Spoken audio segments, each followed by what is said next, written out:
When we look at goods, we saw how we can distinguish between free versus economic goods, but there's another distinction that we draw, which is of private versus public goods. So, what are private goods? We say private goods are rival and excludable. Rival means consumption by one person will leave less for another. A good example of this could be if I have a cake with me, then a one slice eaten by, for example, me will leave less for another, which means cake is rival.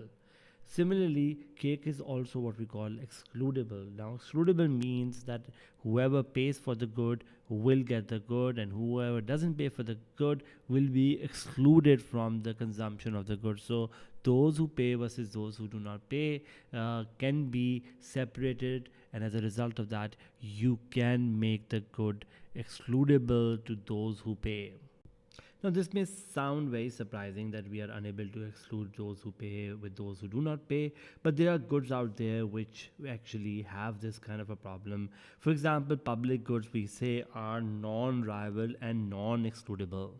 Non rival means consumption by one person will not leave less for another. A good example of this could be street light, where the consumption by people may not leave less for others to consume. Similarly, street light is what we also call non-excludable, which means it's very difficult to exclude those who pay with those who do not pay, primarily because once the street light is provided, then no one has an incentive to pay for it, because you know this that you can get away without paying for it.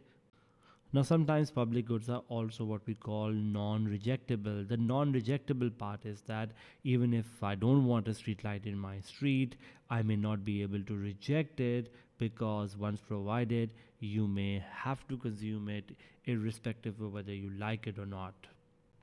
In a later discussion, we'll talk about how this makes public good a market failure, where the market fails to provide this good in the right quantity.